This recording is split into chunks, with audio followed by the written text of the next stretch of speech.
जय हनुमान जी, जय श्री राम। हनुमान जी का ब्रह्म ज्ञान जो हमको मोक्ष की तरफ ले जा सकता है, उसका चैप्टर 7 हनुमान जी की कृपा से इस वीडियो के माध्यम से आप सबके सामने प्रस्तुत है। अगर आप इस चैनल पर पहली बार आए हैं और आपने पहले के अध्याय नहीं सुने हैं तो पहले चैनल पर जाकर उनको सुनिए, नहीं तो आपको आगे का ज्ञान समझ नहीं आएगा। तो चलते हैं सीधे चैप्टर पर। वह फल है अथवा सूर्य, चिरंजीवी हनुमान जी ने खोला राज। यजमान बसंत का परिचय देते हुए बाबा मातंग ने चरण पूजा आरंभ की। हे प्रभु हनुमान, जब 41 साल पहले आप आए थे, बसंत एक बच्चा था। उस समय हमारा डेरा सप्तकन्या पर्वत श्रृंखला के एक पर्वत पर था। वहीं पर पिछली बार की चरण पूजा हुई थी। यहाँ उपस्थित सभी ब्राह्मणों, जिनमें से मैं भी एक हूँ, ने आपसे परम ज्ञान की प्राप्ति वहीं पर की थी।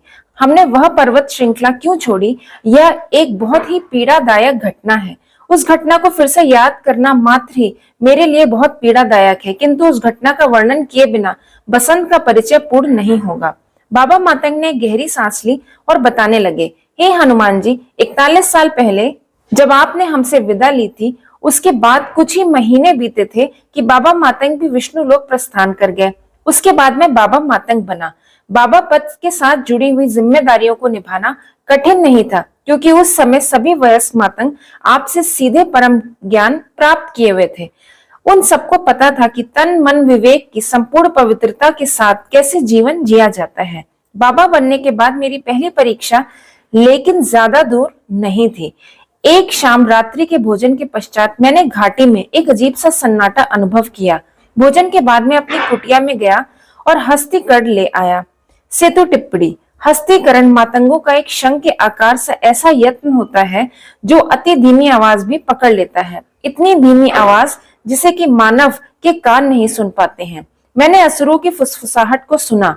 दर्जनों असुरों का एक झुंड पर्वत की शिखर की ओर इकट्ठा था। हस्तीकरण की मदद से उनकी फुसफुसाहट को नीची घाटियों में आराम से सुना जा सकता था।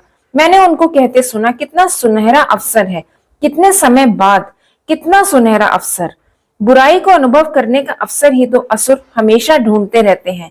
यह तो निश्चित था कि पर्वत पर कोई बुरी घटना घटने वाली थी। कुछ ही मिनट बाद यह भी पता चल गया कि वे किस अवसर के बारे में बातें कर रहे थे। हमने एक विमान को पर्वत में टकराते देखा। विमान में सफर कर रही दर्जनों आत्माएं अपनी देहों से बाहर हो गईं और विमान आग के गोले में बदल गया। सेतु टिप्पणी। यहाँ पर जिस विमान दुर्घटना का जिक्र हुआ है, यह संभवतः मार्टिनियर्स फ्लाइट संख्या 138 का जिक्र है, जो 4 दिसंबर 1974 को सप्तकन्या पर्वत पर दुर्घटनाग्रस्त हो गई थी।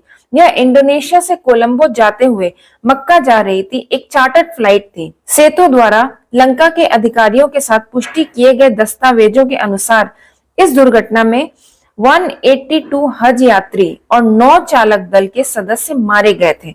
घाटी का सन्नाटा अब जंगल के पक्षियों और पशुओं की चीखों में बदल गया था। मैंने बाबा मातंग के रूप में अपना पहला महत्वपूर्ण निर्णय लिया। मैंने सभी मातंगों को वह पर्वत छोड़कर सप्तकन्या श्रृंखला के सबसे दूर स्थित पर्वत पर स्थानांतरित होने का निर्देश दिया, क्योंकि मुझे पता था कि पौ फटते ही वहां बाहर के लोग और राजा के सैनिक दुर्घटना का विश्लेषण करने के लिए आ जाएंगे। राजा के सैनिक का अर्थ यहाँ पर श्रीलंका के सुरक्षा बल से किया गया है। उस समय बसंत के पिता के अलावा सभी मातंग उपस्थित थे। वो अपने पूर्वजों से बात करने के लिए पर्वत शिखर की ओर गया हुआ था। जब घबराए हुए पक्षी कुछ समय बाद अपने अपने घोंसलों में बैठ गए, तब मैंने पक्षियों के द्वारा बसंत को संदेश भेजा। विमान दुर्घटना उसके बहुत समीप हुई थी, किंतु वह सुरक्षित था। मैंने उसको तुरंत घाटी से नीचे उतर आने को कहा।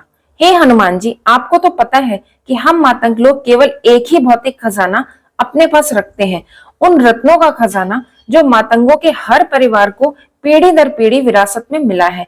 ये रत्न हमें अपने पूर्वजों से संपर्क साधने में सहायक होते हैं। जब भी कोई धर्म संकट आता है तो हम अपने पूर्वजों से संपर्क साधते हैं, जो हम मानते हैं कि वे अब भी समय के नकारात्मक निर्देशांकों भूतकाल में जीवित हैं। पर्वत से जल्दी जल्दी उतरने के प्रयास में बसंत के पिता अपने रत्न खो बैठे। अंधेरा घना था और बसंत के पिता के पास जो मशाल थी उसका प्रकाश इतना नहीं था कि रत्न ढूंढे जा सके।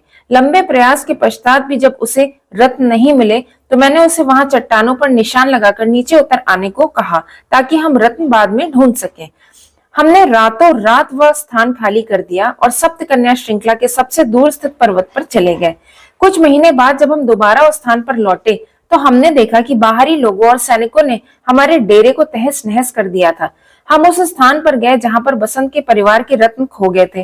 कई दिनों तक हमने उन रत्नों को ढूंढने की कोशिश की, लेकिन असफल रहे। मुझे आभास हुआ कि किसी बाहरी मनुष्य ने वे रत्न वहां से चोरी कर लिए थे। उस बाहरी मनुष्य के लिए वे रत्न मूल्यवान पत्थर भर थे, लेकिन बसंत के परिवार के लिए वे रत्न उसके पूर्वजों से संपर्क साधने का एकमात्र मार्ग था। कुछ ही समय में मुझे आभास हो गया कि रत्नों के गुम होने के साथ साथ कुछ और भी गुम होता चला जा रहा था। मातंग उन रत्नों के खो जाने की वजह से अपने मोक्ष का मार्ग भटकते जा रहे थे। जब भी वे अपने दैनिक कारण के लिए इधर उधर जाते तो वे उन रत्नों को खोजने लगते। दिन भर दिन उनका स्वभाव उन बाहरी मानवों जैसा होता जा रहा था, जो हमेशा भौतिक वस्तुओं के पीछे लगे रहते हैं। फिर मैंने निर्णय लिया कि सभी मातंग परिवार अपने अपने रत्न नदी में फेंक देंगे ताकि वे बसंत के परिवार के समकक्ष हो सके। इस निर्णय को लागू करने के लिए आपकी आज्ञा लेने के लिए मैंने एक पूजा का आयोजन किया, लेकिन आपने आज्ञा नहीं दी भगवान।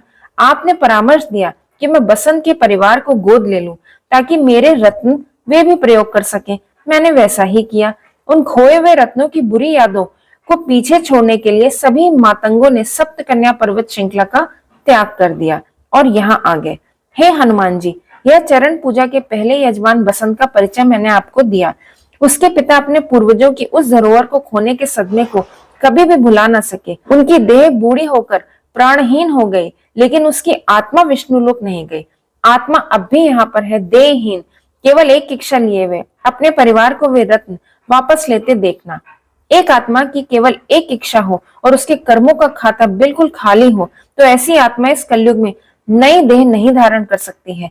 जैसे ही इस आत्मा की एकमात्र इच्छा पूर्ण हो जाएगी या विष्णुलोक चली जाएगी। लेकिन मेरी चिंता बसंत को लेकर है।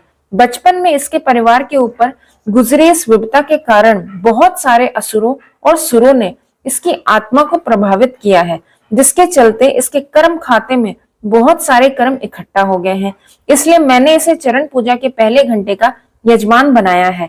अगर जरूरत पड़े तो इसे हर रोज चरण पूजा का अवसर प्रदान किया जाए ताकि इसके कर्मों का परिष्करण हो सके।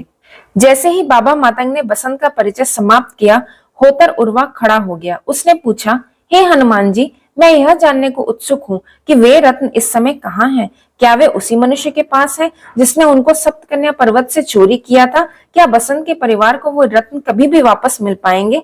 अगर नहीं तो बसंत के पिता की आत्मा को मुक्ति कैसे मिलेगी? हनुमान जी मुस्कुराए। यह मुस्कुराहट इस बात का इशारा थी कि प्रश्न का उत्तर सीधा तो नहीं होने वाला है। हनुमान जी ने उत्तर दिया, अगर उन रत्नों को पाने की इच्छा यहाँ है तो रत्न भी यही है। लेकिन यह कलयुग है प्रभु। कलयुग में प्रकट की हुई इच्छाएं संख्या में अपरिमित हैं और उसके ऊपर उन इच्छाओं के साथ विरोधाभास भी है, सो अलग। उदाहरण के तौर पर जिस मनुष्य ने वे रत्न चुराए थे, उसकी इच्छा और बसंत के परिवार की इच्छा अवश्य विरोधाभासी होगी। दोनों तरफ की रत्न लेने की इच्छा होगी और मुझे संदेह है कि असुर भी उसी मनुष्य का साथ दे रहे होंगे जिसने वे रत्न चुराए हैं। तभी तो हमें वे रत्न प्राप्त नहीं हुए। उर्वा इस उम्मीद में यह सब बोला कि हनुमान जी से उसे कोई सरल उत्तर प्राप्त होगा। हनुमान जी ने उत्तर दिया, जिस मनुष्य ने वे रत्न चुराए थे उसके जीवन की शांति भंग हो गई।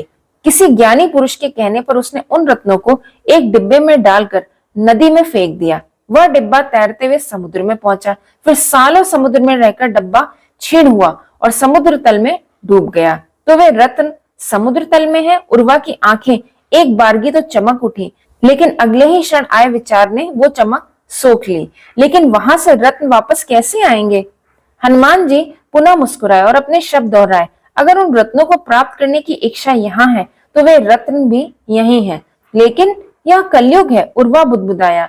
बाबा मातंग ने उलझन में फंसे उर्वा को समझाया, हम इस समय हनुमंडल के अंदर खड़े हैं और यहाँ पर सतयुग जैसा है।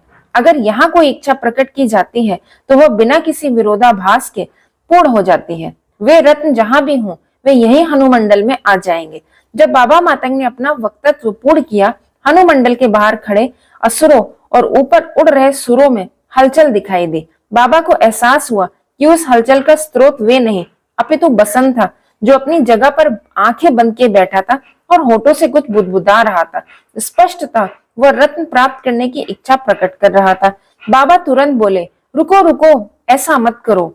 सबने बसंत की तरफ जिज्ञासा भरी दृष्टि से देखा, विशेषतः उर्वा ने। बाबा मातंग बोले, बसंत, तुम्हें पता है तुमने अभी अभी कितनी इच्छाएं प्रकट की हैं? 1000 से भी ज्यादा। हाँ, इच्छाएं जागृत मन से ही नहीं अपितु अर्ध जागृत और सुप्त मन से भी प्रकट होती हैं। जब तुम अभी अभी अपने जागृत मन से रत्न वापस पाने की इच्छा व्यक्त कर रहे थे, उन्हीं कुछ पलों में तुम्हारा अर्ध जागृत तथा सुप्त मन उस त्रासदीपूर्ण घटना से लेकर आज तक की रत्नों से जुड़ी तुम्हारी सभी स्मृतियों को खंगाल रहा था। कुछ ही पल में तुमने हजारों इच्छाएं प्रकट कर दी हैं। अगर तुम्हें अपनी रत्न वापस पाने की इच्छा पूर्ण करनी है तो तुम्हें केवल वही इच्छा प्रकट करनी होगी, उसके साथ कोई भावना अथवा अन्य कोई इच्छा जोड़े बिना। इस समय तुम ऐसा नहीं कर पाओगे। तुम्हें सबसे पहले अपने कर्मों को परिष्कृत करना पड़ेगा। अतः जब तक मैं अर्पण की प्रक्रिया पूर्ण न कर लूं, कृपया शांत बैठे रहो। मैं क्षमा चाहता हूँ। बसंत खड़ा होकर बोला, अब मैं आपके विद्वता पूर्ण शब्दों से प्रबद्ध हो गया हूँ। मैं शांति से बैठूंगा। कृपया प्रक्रिया शुरू करें। जब बसंत अपनी जगह पर वापस शांति से बैठ गया, बाबा मातंग ने अर्पण की प्रक्रिया शुरू कर दी। हनुमान जी को संबोधित करते हुए बोले, हे हनुमान जी, अगर बसंत की आत्मा यहाँ एक मातंग के रूप में उपस्थित है तो यह इसके पिछले कर्मों के कारण है। आज इसकी आत्मा जो भी है वह वस्तुतः इसके पिछले कर्मों का कुल जोड़ है। बसंत फलों की एक टोकरी अर्पण के लिए लाया है। यह फल भी इसके पिछले कर्मों का कुल जोड़ है। आज इसकी आत्मा अपनी सभी इच्छाओं को त्यागने की इच्छा रखती है और अपने सभी पिछले कर्मों को आपके पवित्र चरणों में समर्पित करना चाहती है। यजमान बसंत की तरफ से मैं यह एक फल एक एक करके आपके चरणों में अर्पित करने के लिए खड़ा हुआ हूँ। हनुमान जी ने अपना मुख हिलाकर अर्पण की आज्ञा दी और आंखें बंद करके ध्यान में चले गए। 3 ब्राह्मण बाबा मातंग की सहायता के लिए खड़े हुए। तीनों के पास एक एक खाली टोकरी थी। उनमें से एक सीधे हनुमान जी के पास गया और उनके चरणों में एक खाली टोकरी रख दी। हनुमान जी के सामने एक आयताकार जलाशय बनाया गया था। दूसरा ब्राह्मण उस जलाशय के उन 2 कोनों में से एक के पास गया जो हनुमान जी के नजदीक थे और वहां एक खाली टोकरी रख दी। इस टोकरी के चारों ओर लाल रंग का कपड़ा था और लाल धागे लिपटे हुए थे। तीसरा ब्राह्मण उन 2 किनारों में से दूसरे किनारे पर गया और वहां एक खाली टोकरी रख दी। यह टोकरी श्वेत रंग के कपड़े और श्वेत धागों से लिपटे होने के कारण श्वेत थी।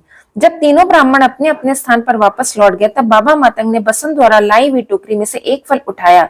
उन्होंने फल को अपने माथे पर लगाया और कुछ मिनट उसी अवस्था में रहे। इस दौरान उनकी आंखें बंद थी और हनुमंडल में भी सन्नाटा था। बाबा मातंग धीरे से जलाशय के पास आए और उसकी परिक्रमा करने लगे। उर्वा बाबा मातंग की गतिविधियों को बहुत ही पैनी दृष्टि से देख रहा था। जलाशय का एक चक्कर पूरा करने के बाद बाबा मातंग थोड़े से हनुमान जी के चरणों की ओर चले। तुरंत एक असुर हनुमंडल के अंदर घुस आया। उर्वा ने देखा कि कुछ अन्य असुरों में भी हनुमंडल में घुसने का प्रयास किया और सुरों में भी हलचल हुई। बाबा मातंग तुरंत पीछे हट गए और फिर से जलाशय की परिक्रमा करने लग गए। वह असुर जो अंदर घुस आया था पुनः बाहर चला गया। जब बाबा मातंग ने दूसरी परिक्रमा पूर्ण की, फिर से वैसा ही हुआ। 1-2 असुर हनुमंडल के अंदर घुस आए और सुरों में भी गतिशीलता आई। बाबा मातंग ने इस तरह 7 परिक्रमाएं की और अंततः फल को जलाशय के एक कोने पे रखी लाल टोकरी में डाल दिया। बाबा वेदी के पास आगे जहां ब्राह्मण अग्निदेव को पवित्र द्रव्य की आहुति दे रहे थे। उर्वा भी वहीं आ गया।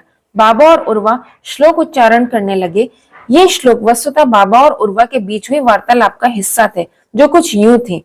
होकर उर्वा ने कहा, बाबा, पहला फल लाल टोकरी में गया है, न कि हनुमान जी के चरणों में रखी टोकरी में। इसका क्या यह अर्थ है कि चरण पूजा में अर्पण का सबसे पहला प्रयास असफल रहा? बाबा मातंग बोले, नहीं होतर, प्रयास सफल था। अगर मैं उस फल को हनुमान जी के चरणों में अर्पित करने का प्रयास करता तो एक असुर हनुमान जी का असम्मान करने में सफल हो जाता। वह वास्तविक असफलता होती। मैंने सफलता पूर्वक ऐसा होने से बचा लिया और फल को लाल टोकरी में डाल दिया। लेकिन वह फल हनुमान जी को अर्पित नहीं हुआ ना बाबा? हाँ, तुम कह सकते हो कि वह फल छठवीं प्रक्रिया में होकर बाहर निकल गया। वह फल हनुमान जी को अर्पित करने योग्य नहीं था। हे बाबा, यहाँ पर उपस्थित मातंगों के ज्ञान लाभ के लिए कृपया विस्तार से बताइए कि वह फल हनुमान जी को अर्पित करने योग्य क्यों नहीं था। कृपया बताएं कि जब आपने फल को अपने माथे से लगाया तो आपने क्या देखा, और जब आपने जलाशय की परिक्रमा की तो आपने क्या अनुभव किया? बाबा मातंग ने उत्तर दिया, हे होतर, जब मैंने उस फल को अपने माथे से लगाया तो बसंत के उन कर्मों को देखा जिनको वह फल प्रतिबिंबित कर रहा था। मैंने बसंत के हजारों कर्मों को देखा। उनमें से कुछ कर्म किसी और के प्रभाव में नहीं बल्कि स्वयं बसंत की आत्मा की इच्छाओं के प्रभाव में किए गए थे, लेकिन कुछ कर्म सुरों और असुरों के प्रभाव में किए गए थे। अतः फल का वास्तविक स्वामित्व बसंत की आत्मा कुछ सुरों तथा कुछ असुरों के बीच बटा हुआ था। फल के कुछ स्वामियों में से केवल उस स्वामी को वह फल प्रभु को अर्पित करने का या ना करने का अधिकार है जिसका हिस्सा उसमें सबसे अधिक है। इस फल में सबसे अधिक हिस्सा उस असुर का था जो हनुमंडल के अंदर घुस आया था। अगर मैं उस फल को प्रभु के चरणों में अर्पित करने का प्रयास करता तो वह असुर यहाँ उपस्थित देहों में से किसी एक देह में घुस जाता और फिर या तो वह प्रभु को असम्मानित करने की कोशिश करता अथवा पूजा में कोई अवरोध पैदा करता। मैंने सफलता पूर्वक ऐसा होने से बचा लिया, अतः चरण पूजा में अर्पण का प्रथम प्रयास सफल कहा जाएगा। उर्वा ने पूछा, बाबा कृपया हमें बताएं कि वह असुर बसंत के कर्मों में भागीदार कैसे बन बैठा? बाबा मातंग ने उत्तर दिया, जब मैंने उस फल को अपने माथे पर लगाया तब मैंने बसंत के बहुत सारे कर्म को देखा। उन कर्मों में से मैं 3 का वर्णन करता हूँ जिससे यह समझ में आएगा कि वह बसंत के कर्मों में भागीदार कैसे है। मैंने देखा कि एक दिन बसंत एक वृक्ष की शाखा पर चढ़ रहा था। उसे आभास था कि एक पक्षी का घोंसला उस शाखा पर है। दुर्घटना से उसका पैर घोंसले पर पड़ गया। घोंसले के अंदर पक्षी के अंडे थे जो फूट गए। बसंत को बहुत पछतावा हुआ। उसे विश्वास नहीं हो रहा था कि उसका पैर घोंसले पर चला कैसे गया, जबकि उसे आभास था कि घोंसला शाखा पर है। पक्षी के अंडे तोड़ने के अपराध बोध में उसने स्वयं को बहुत बुरा भला कहा। वास्तव में अंडे उसने नहीं फोड़े थे। एक असुर ने उसकी देह का उपयोग करके यह बुरा काम किया था। उर्वा, यहाँ पर ध्यान देनी बात यह है कि उस असुर ने बसंत की केवल देह को ही अपने अधीन किया था। बसंत का विवेक स्वयं उसके नियंत्रण में था।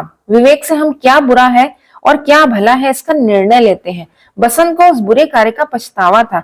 जब उसका पैर घोंसले पर पड़ा तो उसे एहसास था कि उससे बुरा कार्य हो गया है, अर्थात उसका विवेक उसके स्वयं के अधीन था। असुर ने केवल उसकी देह को अधीन किया था। जब कोई असुर किसी देह का उपयोग करके बुरा कार्य करने में सफल होता है तो वह उसी देह के आसपास मंडराता रहता है, इस ताक में कि उसे फिर से कोई बुरा कार्य करने का अवसर प्राप्त हो और वह उस देह का उपयोग करके वह बुरा कार्य करे। इतना ही नहीं, वह बुरे कार्य का अवसर भी पैदा करने के लिए उस देह तथा मन को चालाकी से प्रयोग करने की कोशिश करता है। यही असुरों का स्वभाव होता है। वह असुर भी फिर से बुरा कार्य करने के अवसर की ताक में बसंत की देह के आसपास मंडराता रहा और फिर अवसर आ गया। कुछ दिन बाद बसंत एक मधुमक्खी के छत्ते से शहद तोड़ रहा था। पास में एक पक्षी का घोंसला कुछ इस प्रकार स्थित था कि बसंत को वह एक बेवजह का अवरोध लगा। उसने लात मारकर वह घोंसला नीचे गिरा दिया ताकि वह आसानी से शहद इकट्ठा कर सके। जब उसने सारा शहद तोड़ लिया तब उसने नीचे पड़े घोंसले को देखा। उसमें जो अंडे थे वे फूट गए थे। उसे एहसास हुआ कि घोंसले को गिराने का उसका निर्णय सही नहीं था। मैं इतना बुरा कार्य कैसे कर सकता हूँ? मैं उस घोंसले को बिना गिराए भी तो अपना शहद तोड़ सकता था। उसे बहुत पछतावा हुआ। वास्तव में वह बुरा कार्य उसने नहीं बल्कि असुर ने उसकी देह का उपयोग करके किया था। यहाँ पर ध्यान देने वाली बात यह है कि इस बार असुर ने उसकी देह को और साथ में उसके विवेक को भी अधीन कर लिया था। तभी तो उसने अपने विवेक से घोंसला गिराने का बुरा निर्णय लिया। वह बाद में पछताया क्योंकि उसका संस्कार असुर ने अपने अधीन नहीं किया था। उसे अपने संस्कार के अनुसार वह कार्य बुरा लगा। कुछ महीने बाद मैंने बसंत को अपने कार्य हेतु एक विशेष पक्षी का पंख लाने के लिए कहा। जब उसे कई घंटों तक पंख नहीं मिला तो उसने पंख के लिए उस विशेष पक्षी को मारने का निश्चय किया। उस शाम जब वह पंख लेकर मेरे पास आया तो मैं तुरंत समझ गया कि उसने एक पक्षी की हत्या की है। जब मैंने उसके लिए सजा घोषित करी वह मुझसे बहस करने लग गया। उसने तर्क दिया, उस पक्षी को किसी न किसी दिन तो मरना ही था। रोज इस संसार में पता नहीं कितने पक्षी मांसाहारी प्राणियों का आहार बनते हैं। उसे अपने बुरे कर्म का जरा भी पछतावा नहीं था। अर्थात यहाँ पर असुर ने उसकी देह, उसका मन, उसका विवेक और उसके संस्कार सबको अपने अधीन कर लिया था। क्या तुम्हें अब समझ आया होतर कि वह असुर बसंत के कर्मों में भागीदार कैसे बना? क्या तुम्हें अब समझ आ रहा है कि क्या होता अगर मैं वह फल प्रभु के चरणों में अर्पित कर देता? उत्तर में उर्वा का श्लोक था, हाँ हे मातंगों में श्रेष्ठ, अब मैं समझ गया हूँ कि वह असुर हनुमंडल में कैसे प्रविष्ट कर गया था। अगर आप हनुमान जी के चरणों में वह फल अर्पित करने का प्रयास करते तो वह असुर आज फिर एक और बड़ा बुरा कर्म करने में सफल हो जाता और फिर वह और भी ज्यादा शक्ति से बसंत की देह के पास मंडराता रहता। बाबा ने उर्वा को संबोधित करते हुए एक और श्लोक का उच्चारण किया। हे मातंगों के भविष्य के रक्षक, हे उर्वा, बताओ कि अब जबकि मैंने उस असुर के द्वारा एक और बुरा कार्य करने का प्रयास असफल कर दिया है, तो इसका क्या असर होगा? उर्वा ने उत्तर दिया, अब वह असुर बसंत के आसपास मंडराना बंद कर देगा, क्योंकि यह असुरों का स्वभाव है। जब कोई आत्मा उन्हें बुरा कार्य नहीं करने देती, तो वह किसी अन्य स्थान पर जाकर अपना अवसर तलाशने लगते हैं। उर्वा और बाबा अब वेदी से उठ गए, जबकि अन्य ब्राह्मणों ने अग्निदेव को आहुति देने का क्रम जारी रखा। उर्वा होतर के लिए निर्धारित स्थान पर बैठ गए और बाबा ने बसंत द्वारा अर्पण के लिए लाई गई फलों की टोकरी में से एक फल और उठाया। हनुमान जी अब भी ध्यान में ही थे। उन्होंने आंखें बंद की हुई थी। बाबा ने दूसरे फल के लिए प्रक्रिया को दोहराया। अंततः उन्होंने दूसरा फल भी लाल ही टोकरी में डाल दिया। एक के बाद एक 3 दर्जन से अधिक फलों को लाल टोकरी में स्थान मिला। उसके बाद एक फल श्वेत टोकरी में डाला गया।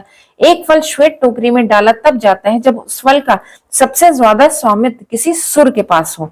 लगभग 3 घंटे बीत गए। बसंत की टोकरी में अब केवल एक फल बचा था। लाल टोकरी में ज्यादातर फल गए थे, जबकि 1-2 फल श्वेत टोकरी में दिखाई दे रहे थे। जब कोई फल श्वेत या लाल टोकरी में गिरता था, तब बसंत की आत्मा हल्का महसूस करती थी, क्योंकि उसको सुरों और असुरों के प्रभावों से छुटकारा मिल रहा था। बाबा मतंग चिंतित दिखाई दे रहे थे। इसका कारण यह था कि हनुमान जी के पवित्र चरणों में रखी टोकरी अब भी पूरी तरह खाली थी। अभी तक एक भी फल इस योग्य नहीं मिला था जिसे हनुमान जी को अर्पित किया जा सके। यह शुभ संकेत नहीं था, विशेषतर इसलिए कि यह चरण पूजा का सबसे पहला अर्पण था। यह बाबा मातंग के मातंग पवित्रता के दम को भी चोट थी। वह हमेशा उदाहरण देते थे कि बाहर वाले मनुष्य अर्थात जो मातंग नहीं है, किस प्रकार सुरों तथा असुरों के अत्यधिक प्रभाव में रहते हैं, लेकिन वहां उन्हीं के कुल का एक मातंग एक भी ऐसा फल प्रतीत नहीं हो रहा था जो हनुमान जी को अर्पित करने योग्य हो। जब बाबा मातंग ने बसंत की टोकरी से अंतिम फल उठाकर अपने माथे से लगाया, तो उनकी सारी आशाओं पर पानी फिर गया। जिन कर्मों का प्रतिबिंब वह फल था, उनमें से ज्यादातर कर्म सुरों और असुरों के प्रभाव में प्रतीत हो रहे थे। उन्होंने जलाशय की परिक्रमा आरंभ की। 7 बार परिक्रमा करने के बाद में निष्कर्ष निकला कि यह फल भी लाल टोकरी में डालने योग्य ही है। बाबा मातंग उस फल को लाल टोकरी में डालने के लिए झुके ही थे कि उन्हें एक विचार आया। वे जलाशय की 8वीं बार परिक्रमा करने लग गए। फल केले का था। 8 बार जलाशय की परिक्रमा करने के पश्चात उन्होंने फल को अपने माथे में इधर उधर घुमाया। ऐसा प्रतीत हो रहा था कि वे कुछ आंकलन कर रहे हैं। उन्होंने केले के छिलके को एक तरफ से छीला और छीले हुए छिलके को लाल टोकरी में डाल दिया, क्योंकि वह किसी असुर के मुख्य स्वामित्व में था। उन्होंने कई बार जलाशय की परिक्रमा की। हर बार केले के एक भाग को अलग किया, आंकलन किया कि वह भाग किसके स्वामित्व में है, और उसी अनुसार उस भाग को टोकरियों में रखते चले गए। अंततः उन्हें केले का एक छोटा भाग ढूंढ लिया जिस पर बसंत की आत्मा का पूर्ण स्वामित्व था। उन्होंने केले के उस भाग को हनुमान जी के चरणों में रखी टोकरी में रख दिया। चरण पूजा का पहला अर्पण जो यजमान बसंत की तरफ से था, पूर्ण हुआ। हनुमान जी ने अपनी आंखें खोली। उन्होंने अर्पित किए हुए केले के छोटे से टुकड़े को देखा और मुस्कुरा दिए। बाबा मातंग विनम्रता से बोले, हे प्रभु, मुझे क्षमा करें। मैंने अपने कुल में अधिकतम पवित्रता के मानक बनाए रखने की कोशिश की है, लेकिन बसंत कुछ विशेष परिस्थितियों में पला बड़ा है, जो सप्त कन्या पर्वत में रत्न खो जाने के बाद शुरू हुए। इसके कर्म सुर और असुरों ने अत्यधिक मात्रा में प्रभावित किए हैं। यह फल का एक टुकड़ा ही है जो मैं आपको अर्पण कर पाया हूँ। मैं प्रार्थना करता हूँ कि आप उसे अर्पण के लिए एक और अवसर प्रदान करें। जब तक चरण पूजा चलती है, तब तक हर रोज एक घड़ी बसंत को यजमान बनाया जाए, ताकि वह अपने कर्मों का परिष्करण कर सके। हनुमान जी मुस्कुरा भर दिए। उन्होंने एक शब्द भी नहीं बोला। बाबा मातंग ने धीमी आवाज में बड़ी विनम्रता से कहा, हे प्रभु, मैं अब होतर उर्वा को अनुग्रह करता हूँ कि वो कपि दृष्ट को हनुमंडल के अंदर आदर से ले आए। कपि दृष्ट होतर की तरह एक पद होता है जो किसी वानर को मिलता है। कपि दृष्ट के बिना अपूर्ण पूर्ण नहीं होता। बाबा मातंग के निर्देशानुसार उर्वा कपि दृष्ट वानर को हनुमंडल के अंदर ले आया। कपि दृष्ट ने हनुमान जी के आसन के चारों ओर परिक्रमा लगाई। यह हनुमान जी को प्रणाम करने का एक तरीका था। उसके पश्चात वह हनुमान जी के सामने बैठ गया और अपनी मासूम दृष्टि से हनुमान जी को एकटक निहारने लग गया। हनुमान जी मुस्कुराए और बोले, हे कपि दृष्ट, बाबा मातंग ने मुझे यह फूल का टुकड़ा श्रद्धा से अर्पित किया है। मैं इसको आपके मुख के माध्यम से आहूत करना चाहता हूँ। कपि दृष्ट ने हनुमान जी के चारों ओर एक और परिक्रमा लगाई और फिर हनुमान जी के चरणों में रखी टोकरी में से फल के टुकड़े को उठा लिया। फल खाने के पश्चात उसने हनुमान जी का आभार व्यक्त करने के लिए उनके आसन की ओर परिक्रमा लगाई। हनुमान जी ने अपने पेट पर हाथ रखा और बोले, क्या स्वादिष्ट अर्पण है। जैसे कि कपिदृष्ट वानर ने नहीं बल्कि उन्होंने ही फल खाया हो। कपिदृष्ट के मुख से चीख निकली। वह कह रहा था, हे प्रभु, आप वो हैं जो संसार में चिरंजीवी फल खाने के लिए प्रसिद्ध हैं। वह फल जो आकाश में लटकता है और इतना दैदीप्यमान है कि इस संसार के सभी फल उसी से प्रकाशित होते हैं। वह फल जो इतनी दूरी पर लटका हुआ है कि नश्वर प्राणी उस तक कभी पहुंच ही नहीं पाता। अगर कोई उस तक पहुंचने का प्रयास करता है तो वह फल अपनी आभा से उसे जला देता है। जिन प्रभु ने प्रसिद्ध रूप में उस फल का सेवन किया है, उन प्रभु को यह केले का छोटा सा टुकड़ा कैसे स्वादिष्ट लग सकता है। मैं मानता हूं कि आप अपने भक्तों को प्रसन्न करने के लिए ऐसा कह रहे हैं। वानर की उस चीख से उर्वा की आंखें चमक उठी।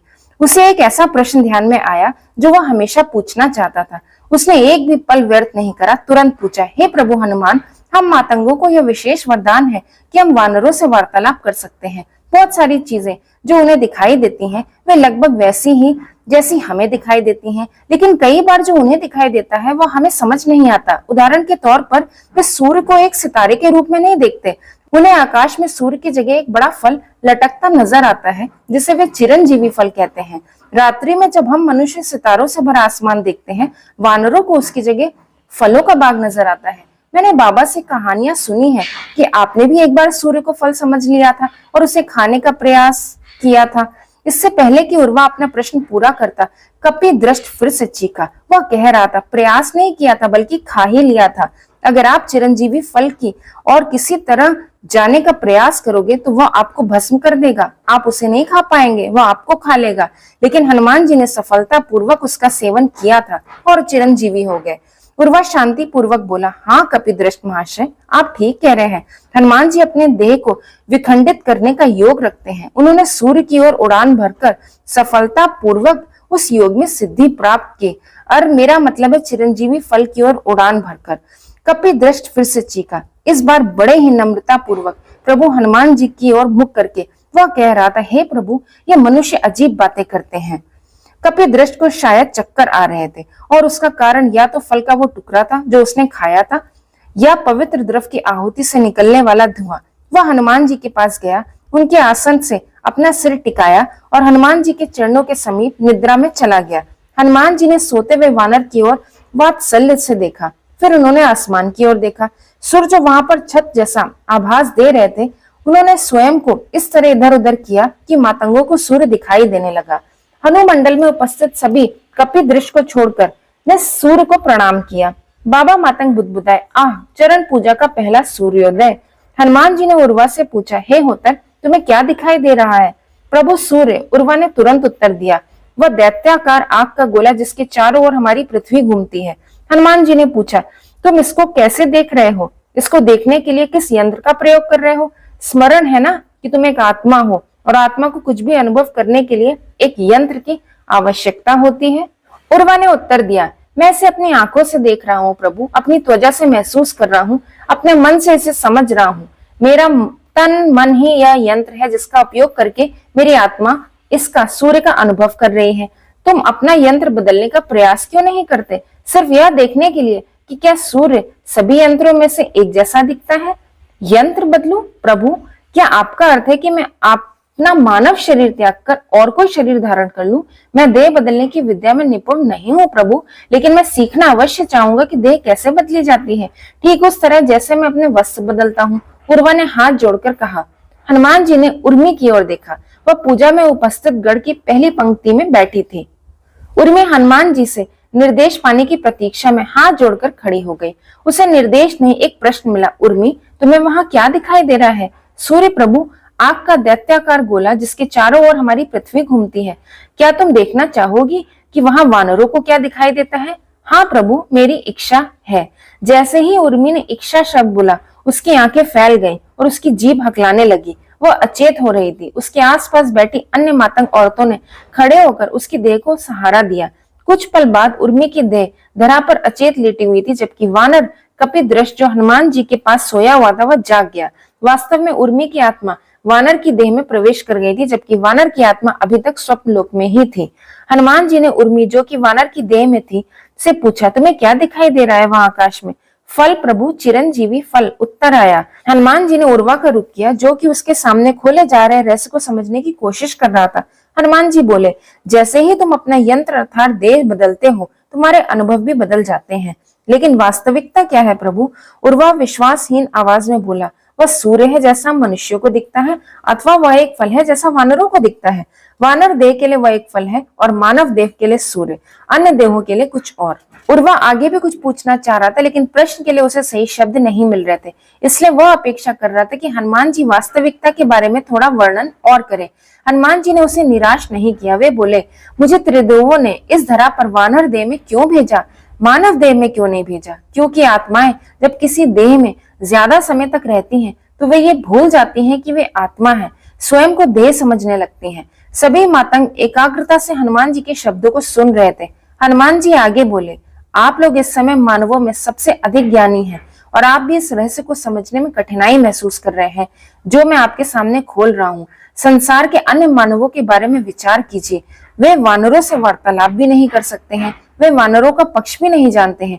वे सब लोग सूर्य को केवल सूर्य के रूप में देखते हैं और उन्होंने यह मत बना लिया है कि जो वे देखते हैं केवल वही एक वास्तविकता है। वे अन्य वास्तविकताओं जैसे कि वानरों को दिखाई देने वाली वास्तविकता से अनभिज्ञ हैं। उन्होंने सुदूर अंतरिक्ष में खोज करने के बड़े बड़े यंत्र बना लिए हैं, किंतु वे भूल गए हैं कि मुख्य यंत्र तो उनका अपना तन मन है। जिन चीजों को वे यंत्र कहते हैं, वह केवल मुख्य यंत्र अर्थात तन मन का विस्तार भर है। भगवान राम जानते थे कि जैसे जैसे संसार कलयुग की ओर बढ़ेगा, मनुष्य अन्य वास्तविकताओं से पूर्णतः अंधे हो जाएंगे। इसलिए उन्होंने इच्छा जताई कि सभी मनुष्य मुझे वानर रूप में पूजे।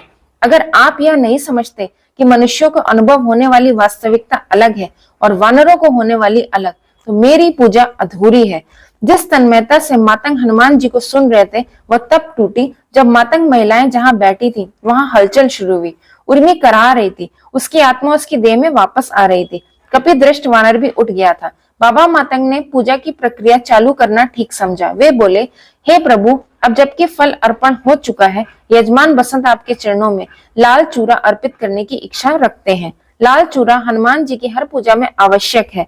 मातंग इस चूरे को विभिन्न पत्तियों से बनाते हैं। बाबा मातंग ने बसंत की अर्पण की टोकरी के पास रखी लाल चूरे की प्याली उठाई। कपिदृष्ट वानर बाबा के पास आकर बैठ गया। बाबा ने पूरा लाल चूरा कपिदृष्ट वानर पर उड़ेल दिया। कपिदृष्ट पवित्र लाल चूरे में स्नान करके आनंदित दिख रहा था। हनुमान जी मुस्कुराए और बोले, मुझे वह दिन आज भी याद है जब भगवान राम ने मुझे लाल चूरा स्वयं अपने तन पर उड़ेलने का निर्देश दिया था। भगवान राम ने मुझे बताया था कि यह लाल चूरा मनुष्यों को यह स्मरण दिलाएगा कि उनकी वास्तविकता ही मात्र वास्तविकता नहीं है। वानरों को अपनी अलग वास्तविकता है और अन्य प्राणियों की अलग।